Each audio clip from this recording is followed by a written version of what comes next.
Bonjour Jean-Michel Fauvergue, merci d'être avec nous. Aujourd'hui, vous êtes député La République En Marche de Seine-et-Marne, mais vous êtes l'ancien patron du RAID. C'est vous qui aviez dirigé l'assaut contre Amédi Coulibaly lors de la prise d'otage de l'Hypercacher.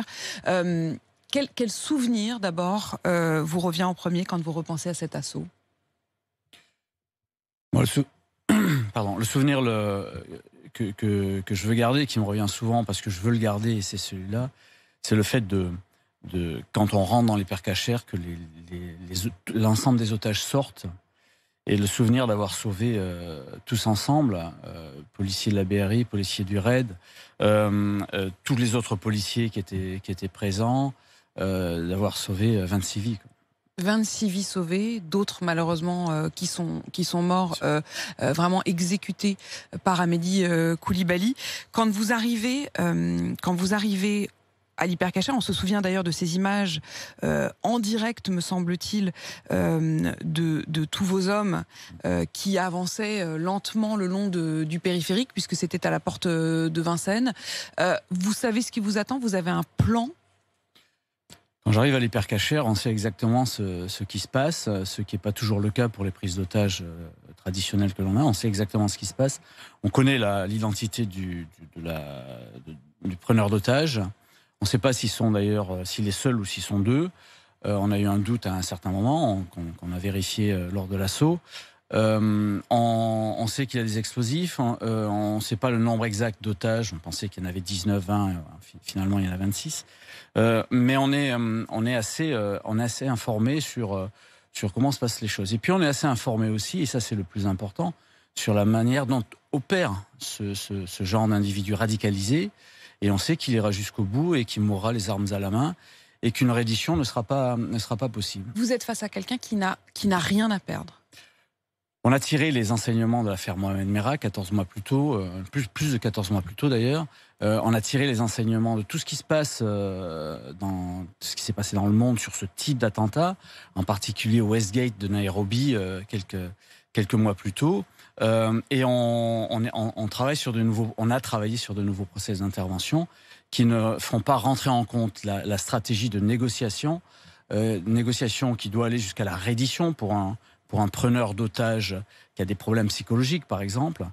On sait que sur ces individus-là radicalisés, la négociation ne sert à rien parce qu'ils iront jusqu'au bout de leurs actes de folie.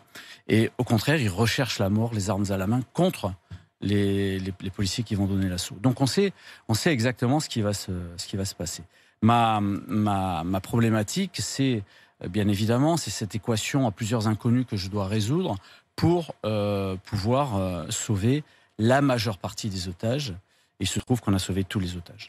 Quand vous dites les équations, ça veut dire quoi? C'est-à-dire qu'au fur et à mesure où vous avancez, il y a un certain nombre de scénarios, j'imagine, que vous aviez commencé à imaginer, avec différents scénarios, et puis vous cochez les options, et c'est l'étape suivante qui s'ouvre. Comment ça se déroule? C'est pas aussi linéaire que ça. C'est pas une science exacte, bien évidemment, parce qu'il y a certains problèmes à résoudre au fur et à mesure. Non, les équations que j'avais à résoudre, c'est qu'on était sur une opération qui ne s'était jamais vue auparavant.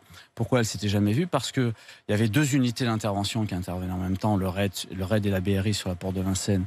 À l'Hypercacher. À l'Hypercacher sur la configuration, ce qu'on appelle une FIPN, c'est-à-dire Force d'intervention de la police nationale. Les deux unités, le RAID et la BRI, étaient sous l'autorité du patron du RAID, c'est-à-dire sous votre autorité. De moi-même. Et en même temps, les gendarmes du GIGN qui faisaient face aux frères Kouachi, à Damartin Anguel, et ces opérations étaient connectées parce que les terroristes eux-mêmes étaient connectés, se connaissaient, on soupçonnait qu'ils se parlaient, et donc il fallait faire une opération qui était elle aussi connectée et qui se faisait en même temps. Ça, c'était la première difficulté.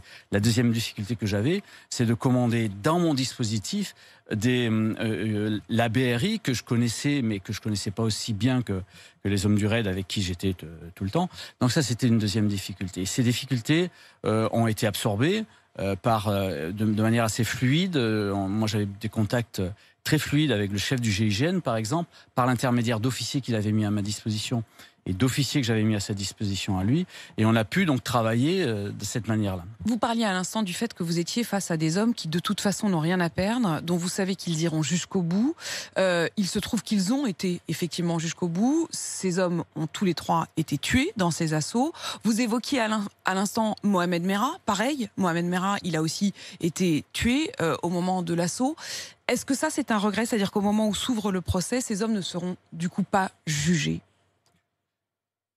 Il était difficile, c'est une opération extrêmement difficile. Et vous avez des priorités dans des opérations comme ça. La première priorité, c'est de sauver les otages. La deuxième priorité, je le dis nettement, c'est d'essayer de ramener, je dis bien essayer de ramener tous les policiers que j'ai sous mon autorité chez eux le soir. On a eu 5 blessés légers, on n'a pas eu de pertes. C'est quelque chose que je craignais, que j'ai toujours craint moi, et c'était mes 2 priorités à moi. Et la troisième priorité, évidemment, c'est puisqu'on est des policiers, notre but c'est d'interpeller et de remettre à la justice qui doit juger, même si elle juge très tardivement, et ça je le regrette aussi, c'est de remettre à la justice. Ça, dans des opérations de ce type-là, c'est souvent peu possible. C'est peu possible.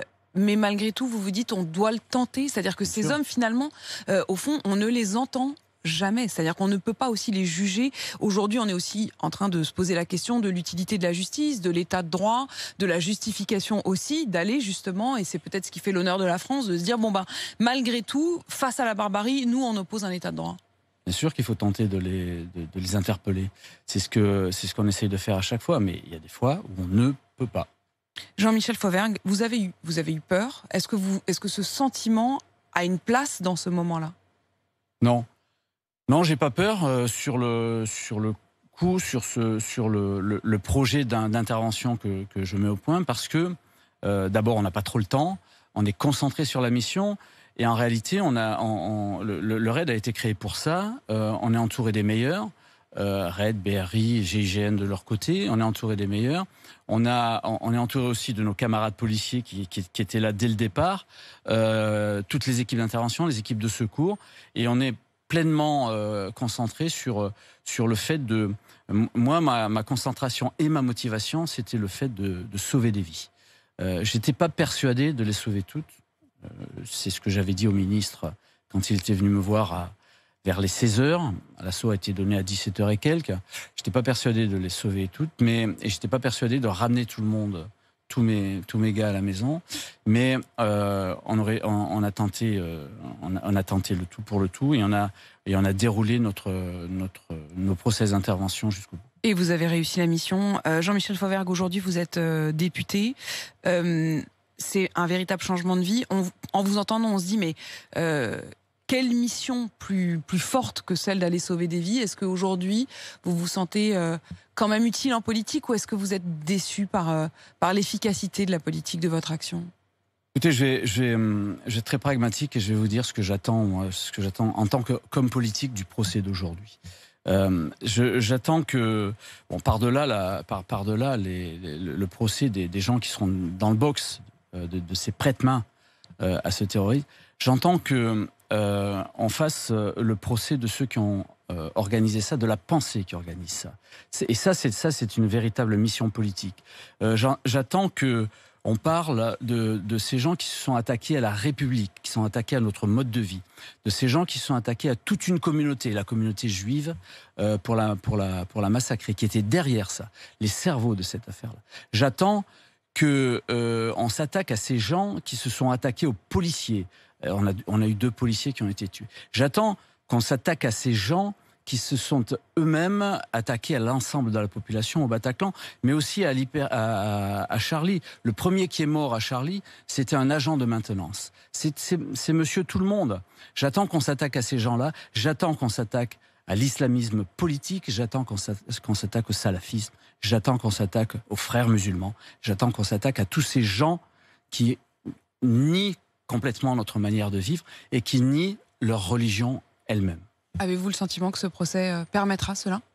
Je pense que les avocats sont sur et je partage cette opinion-là, sont sur cet avis-là, et je pense qu'il faut porter cette voix-là. C'est un procès donc qui va bien au-delà de ces jours-là, mais aussi tout ce qu'il y a derrière, comme si ça avait tiré tous les fils. Merci d'être venu, merci pour ce témoignage, merci aussi d'avoir sauvé ces vies. Merci Jean-Michel Fauvergue d'être venu avec nous ce matin.